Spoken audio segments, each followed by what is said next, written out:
In every corner of our world, life surrounds us, from towering redwoods that touch the clouds to the blades of grass beneath our feet. Plants form the living foundation of our planet. Welcome to Celebrate Michigan, the show produced on the campus of Madonna University. I'm Chris Benson, and today we're joined by Farmer Nick, who's been featured on 2 Netflix shows. He's won an Emmy, he's delivered a TED Talk, written a book, and appeared in publications I know you know the name of: Vogue, Food Network, New York Times, and many others. And also with us is Anna Dreslinski. She serves as the creative director of social media at Gladnow Need Communications. She's got extensive experience in social media management, and she specializes in content creation, audience engagement, and influencer marketing across multiple industries. And I know you've heard about influencers. Everyone's talking about them now. We're going to hear more from her. So great to have both of you at the show today. Thanks for having us. Thank you, thank you. So, Farmer Nick, plants. Yes. How did this love affair with plants begin? It really feels more like a marriage now. Oh! You know, we've got past the affair stage, but I was never into plants growing up. I didn't have a single plant in my home growing up in New York, and we lived just north of New York City. So when I graduated college, I come back home, I was living at home, rent-free, which it was great. But my mom said, you know what, your baseball career's over, you work in this job in New York City, you need to do something around the house if you're gonna live here rent-free. So I was like, all right, well, what do you want me to do? She goes, well, you love food, you love being outside, why not start a garden? I knew nothing, literally nothing about plants. But I went to Home Depot and I bought some raised bed materials and I planted some tomatoes and cucumbers, and I just became obsessed. Like, it's always tomatoes. People always start with tomatoes. Well, because they taste so different when you're growing them yourself. And you're not relying on the grocery store. And from that point on, I was just obsessed. And I was growing everything in the garden. And then 3 years later, I moved to New York City, no more garden. So I did the only thing that I thought a rational human would do, and I bought 120 houseplants for my 600 square foot apartment. Wait, do the math again. How many? 120 houseplants for my 600 square foot apartment. Wow, there's like a jungle in there. Oh, for sure, because I needed that. It was the concrete jungle around me, but I needed the greenery to feel good. And that kind of kick-started this love of houseplants and landscaping, and the rest has grown organically since then. No pun intended, right? Right, and you've gone from plants to just all kinds of different engagements in life here. And it all starts with the plants, right? Plants were the stepping stone, right? They got me interested in all of these different things and have led to some really unique opportunities to share this very authentic love of, you know, making the world greener, and that's my goal. What is a lesson that you think you learned from plants very early on when you look back on it? Patience. Okay, this is good. I'm not a patient person, and I think in this world that is so driven by quick content, the content I make too is quick, you know, 30 seconds. Plants force you to be slow. You can't force that plant to flower. And sometimes you got to give it space and give it what it needs and trust that you've done everything you can so that plant reaches its full potential. And take the time. Well, I believe there are some pictures we're going to look at. Tell us what we're looking at of like your plant family. Look at that. So this is from one of my favorite plant stores in New York City. It's called Greenery Unlimited in Greenpoint, Brooklyn. I mean, you see the classic fiddle leaf fig there, right? Honestly, notoriously fickle though. Very challenging. They don't like to be moved. Like physically move from one place to another, even if they get the same amount of sunlight. Wow. They Can don't you blame like to them? be moved. I mean, they're very attached. This is actually the cover of my book, Plant Coach. This was funny because I had to drag about 100 plants into a studio in New York City, up 6 flights of stairs. Very classic New York experience. Of course. But that was quite fun. Awesome. And this is actually a plant table that one of my good friends, Eric Curtis, who was on the show with me, we designed this. And it has an inner trough there that is filled with water that you can plant directly into or put florals there. And that's just me being a goofball. I was going to say. Okay, so this is actually Anna's directorial debut for my kids show called Farmer Nick Jr., where I dress up as a plant, as you can see. And I talk to myself about different things related to growing and sustainability and protecting the planet. It's very silly, very fun. It's on YouTube right now. It's educational content for kids, and actually has been created with an educational council, which is consultant. So it's all up to standards. Yeah. And here's one of my favorite properties for the actual landscaping business that we have. So that operates in New York, Michigan, and LA, the places that I've spent the most time. This is a property in upstate New York that was really beautiful. And then here's my fellow cast members from Netflix's Instant Dream Home, Paige, Adair, and Eric. They're the best. They're my good buddies there. So. Wow. And Danielle. Looks like it. There she is. Looks like it. Oh, fantastic. Yeah. Wow. So who knew that plants could morph into all these different I never aspects? expected it to take me where it took me. I thought, I'm just going to, be a tech sales guy in partnerships in New York. But I think it's like anything you do on social media. It's just, can you convey that hobby with passion and enthusiasm in a way that someone else might not be communicating it? So I found a nice spot, and it's been fantastic. Well, and seated next to you there is someone who definitely can talk about passion and beauty as well. And it's so wonderful to have you back on campus. Thank you. It's nice to be here. Since you were here, you've been singing, you've been acting, and social media guru. Yeah. So tell us a little bit about these various ways you've been living. Yeah, so I am a performer. That is what I came to school at Madonna for. I was a vocal performance major back in the day, and I continued performing after college. I performed across the nation, and I wound up in LA with LA Opera. And anyway, my time out in LA led me to finding Nick, and he needed somebody to help him with his TED Talk for memorization.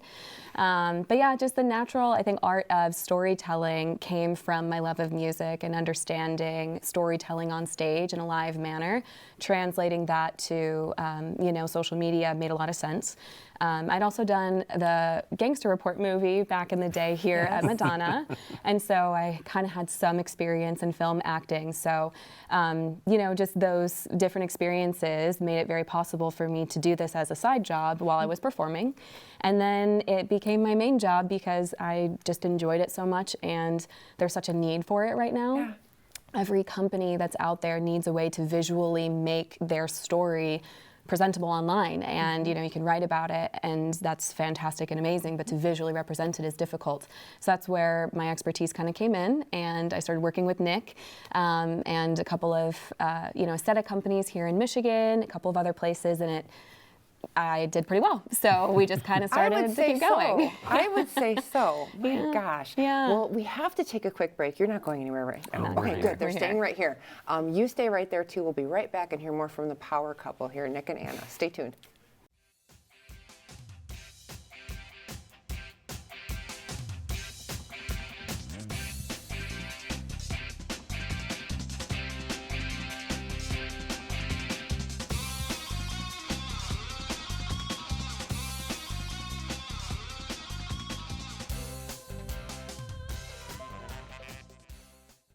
Open road, here comes the Heffley family. Whether it's a short trip or a long haul. Estimated time, 47 hours. They will beg. You're hungry? I'm happy to provide. They will plead. Deep fried butter on a stick. But whatever you do, don't wimp out. Now you're talking. Make them buckle up. He can't hurt. Remember, safety first. Cheese curls second. Are you orange? I present to you Algebra 2. Foreign languages. And finally, biology. Who among you will step up to their challenge? Me. Yeah, I'll do it. Me too. Sign me up. Take on the tough classes now. You need them to prepare for college. You realize that 49 million Americans struggle with hunger? That's 1 out of every 6 Americans. These people are around us every day. They're our friends, they're our coworkers, their kids go to school with our kids. Sometimes we're not even aware that they're struggling. This problem is closer than you think. So is the solution. Play a role in ending hunger. Visit feedingamerica.org/hunger and find your local food bank. So we were walking to school. I started thinking about lunch. Mom packed me turkey and cheese. She's I really smart. want cheese pizza. Sometimes her mind wanders. We should have a sleepover. I remember saying, Laura? I think I heard Mom say something. The sign says don't walk. Sometimes it's so overwhelming. I really hope she doesn't I have really another hope I bad don't day have at another school bad day at today. school today. When you can see learning and attention issues from their side, you can be on their side. Go to understood.org, a free online resource with support and tools to help your child thrive.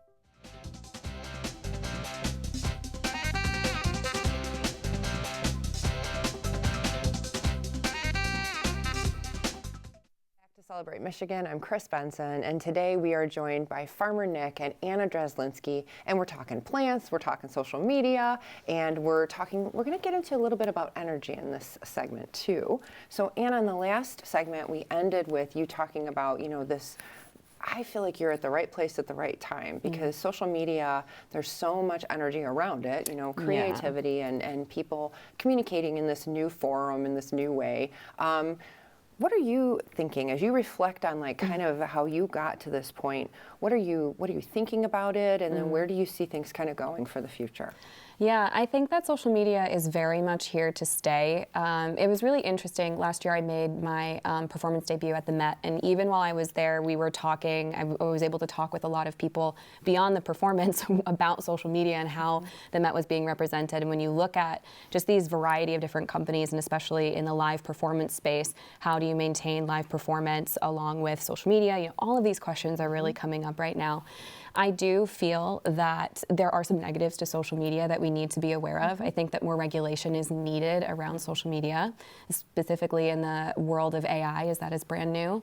But really being as authentic as you can be online can really showcase something new to somebody, and these messages are coming across in ways that we never thought possible, and they're reaching people and helping people learn in ways that we never thought possible. It's so important, even in the women's health space. There's a lot of women, and everybody says don't be Dr. Google, but there's a lot of attention and momentum around a lot of movements when it comes to health online that can be really positive, but can also be really negative. So I think it's just this really, I guess in legal terms, it depends. Companies can really benefit from making sure that they have a strong presence online, because you can control the narrative and your reputation from that. It's also very risky, because if you put the wrong thing out there, you're done, Right. So it's just, it's a really volatile space, and we have to really treat it with a lot of care and caution. But I think that there's a lot of positives and negatives that need to be addressed from a policy standpoint, actually. Oh, very well said. And I think when I think about the age that we're in right now, and technology just advancing so quickly, you're talking about AI. Yeah. By the time people see this show, there's going to be changes with AI, right? Yes. Even within a couple weeks, we're learning so much every day. Yeah. I love what you said about being responsible with it and just understanding that it can be a wonderful platform and a tool to amplify information and messages, but then it can also be a tool to amplify information and messages. Yes. And when people connect in that way, it can be powerful for good and for not so good. Yeah, absolutely. Media literacy is at its all-time low right now, and can, programs like this and, at schools, the more that we're teaching media literacy, the same way that we taught, when you look up your sources, make sure that you know your sources, it's really important and something we need to continue to instill. So, yeah. Well, one of the messages I know you would like to amplify is this idea of sustainability and how important, you mentioned plants are to all of us. It seems so intuitive, but yet there are people who don't understand that, gosh, these plants really benefit us. So when I say that about sustainability, what have you done around that with your platform, and then how have you all tried to communicate that out to the most people? Absolutely. I mean, I view it as, every time that you can make your space greener, it's a win. It's a win for your mental health, it's a win for the planet, right? And choosing those plants is important, because some plants can be invasive and actually harm our ecosystem versus picking native plants that can actually benefit the wildlife. And if you like monarchs, plant milkweed, right? And there's so many different connections that you can make there. And for me, it's now gotten into the point where it's okay, if I care about plants, what's the next frontier? Is it plant-based food? Is it energy? Is it trying to build the greenest home in Michigan, which is my goal right now, right? And we're taking all these different steps to try and make our home as sustainable as possible, but it's not always very easy. Well, and businesses have a piece in that too, right? Because like this building, one of the concepts that the Felician sisters feel very strongly about is like, you know, LEED certified, you know, so companies can get into that too, where, you know, the materials that are here aren't brought from very far away. They're locally sourced, you know, and the importance of that, you know, and so we're right there with you. And supporting local businesses, yes, right? I think, you know, we touched on AI. There's in the news lately about all these AI data centers potentially coming to Michigan. A lot of people not sure what that looks like, but if we can say, okay, we can bring some of those jobs, but now we can support the energy output with renewable energy, inexhaustible energy. That will keep costs down for folks, make it more affordable. We're looking at solar for our house right now because our energy bills were super high. But people don't realize you can do solar in Michigan because it's pretty gray a lot of the time. But it's much more advanced than I think we even realized out here in the Midwest. Yeah. And how is Anna, your lens for social media, like how does that work with the messaging? Like this are the issues that we're passionate about. How does it get to the people? Well, really, I think it's just about making sure that you're building connection with people. Everybody can complain. It's all about relationship, right? Everybody can relate to rising energy costs and their purse getting a little bit tighter, right? Everybody can relate to loneliness in some way and trying to build a community. So, you know, for companies and for us and for speaking about this, it's not a new concept to be speaking about these things, but I think focusing, especially as companies do have solutions for these things, and you know, Madonna, right, invested in the LEED certification and made sure that that was possible. It benefits people on so many different levels. Continue to talk about it in a collaborative way where it impacts and builds relationship with the people who are using the building and using those resources. It's supporting local businesses, those families, and you know, those people, those community members, and then this cycle of return kind of happens. So as we talk about, you know, inexhaustible resources and energy, same thing with community, you know, and that's what I think this topic on social media and the messaging can really tell us, is that it's cyclical here. You know, as we pour that inexhaustible energy into these spaces, it will also impact your community, and that will come back to you. And help us for planning for future generations, which I want to talk. We have to get back to you in the plant costume, which we will. So we have to take a quick break. Stay right back. We'll talk about Nick in the plant costume when we come back.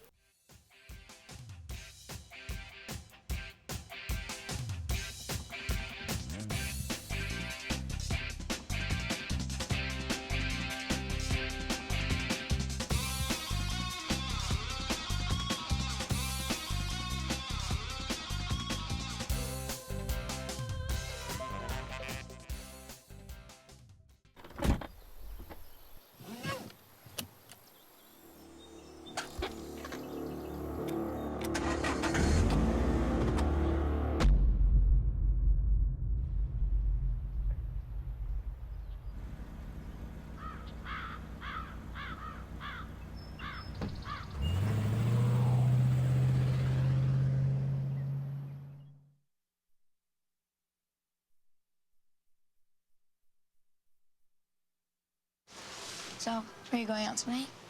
I can't. My parents say I have to be home right after work. That's so gay. Totally gay. Ugh, that is so Emma and Julia. Why are you saying that's so Emma and Julia? Well, you know, when something is dumb or stupid, you say that's so Emma and Julia. Who says that? Everyone. Imagine if who you are were used as an insult. When you say that's so gay, do you realize what you say?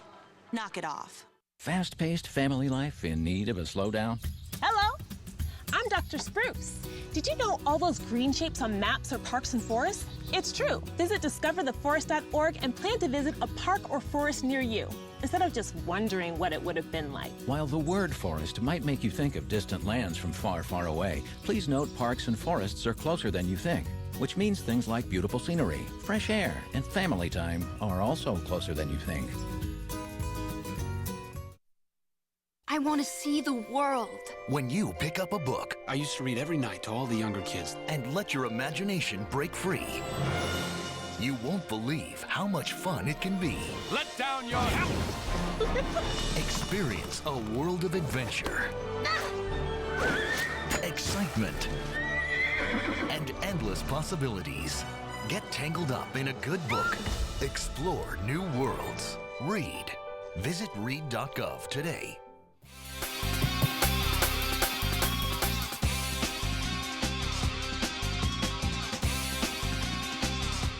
Welcome back to Celebrate Michigan. I'm Chris Benson, and today we're joined by Farmer Nick and Anna Dreslinski. We're talking about plants, social media, and internet celebrities. Ooh, that would be you two. So, Nick in the plant costume, Farmer Nick. Yes. Talk to us, but there was a point behind this, though. Absolutely. Tell me about it. So Farmer Nick Jr. stemmed from this idea that there's not really a male role model for environmentalism or plants that is out there. You know, growing up, my role models were Steve Irwin for all of the animal stuff and Michael Jordan. Like that was it for me. So I would, love to be able to show young kids, especially young boys, that hey, like you can be masculine and love sports and rough and tumble this and that, but still care and have empathy towards nature and flowers and plants. So that was the genesis of where this started, and it's been a lot of fun to shoot. Yeah, it was a great experience. We obviously started with the concept. This was something really exciting for him, and then we kind of started writing, and getting to direct that was really fun. Obviously, Nick plays all of the characters, so there were some technical Almost challenges. all of the characters. I did. On this last season, I did make a cameo appearance, and that will be launching very soon. Oh. But this educational resource is something that can be taken, any direction, which is really nice. And it's something that we really hope that more classrooms and schools will want to take advantage of, because the curriculum actually does follow state and federal guidelines for education around plants and science. So the way that, that all goes together. Yeah. So there's a workbook that goes with it. And even if like a garden center, for instance, was looking to bring more people in, you can host classes, that sort of stuff. This is perfect curriculum right there for you to bring kids in and get families involved. It's a family thing that you can do together. It doesn't have to be just kids. So it's really it's a passion project for both of us. Me, because I can see the benefit of, I wish I would have had something like that as a kid with my family. And I think for Nick, just obviously, getting to work together was pretty great. So what is it like working together? I was going to ask that. What are the finer points of that? We've actually been talking a lot about this. Yes, we have. I am incredibly stubborn. Yes. Okay. Incredibly stubborn. His first answer is always no. Yes. Yeah. My first answer is always no, because I want you to prove it to me. Yeah. Anna I'm a big idea girl. Big idea girl. And she'll be like, think about it this way. And it takes a while for me to change my mind about something, but she's persistent and doesn't get mad at me too much. Yeah. So it's great working together. Honestly, we really bounce a lot of ideas off of each other, and it's been, while he is one of my hardest clients, he's great. Yeah, the TED Talk I was difficult to work with. He had to learn how to not talk with his hands the whole time. So very expressive. Yeah, very expressive. Greek family. Yeah, I understand. Yeah. So as I'm sure there's people that are watching right now who are just like, so they've followed you and they're thinking, oh, I love what they do. I'm passionate about this thing in my life over here. How do I translate my passion and my interest in something to what you're both doing? What advice would you give to them? My best piece of advice is that you should never underestimate how much someone doesn't know. Yes. Really? The simplest thing that I do, right, in gardening, I prune my basil.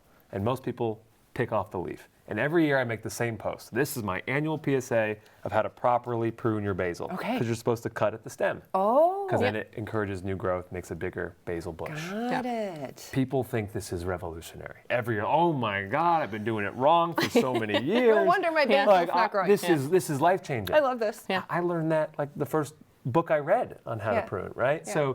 So just, you might think something is so simple and no one's going to care about that. Post it. Yeah. Share it. Engage in a different way than the content you've seen before, and you never know what's going to happen. My piece of advice would be that you don't need to go viral to make an impact. There's, a place for micro-influencers. We call them micro-influencers, macro-influencers. So there's a whole gamut of what you can offer in the space. There's an this unquenchable thirst for short form content, and that means we need videos and content that goes with it. Choose something that matters to you and just start going for it, and don't let the lack of views, because the algorithm right now is one of the hardest ones out there. There's been a lot of talk about it.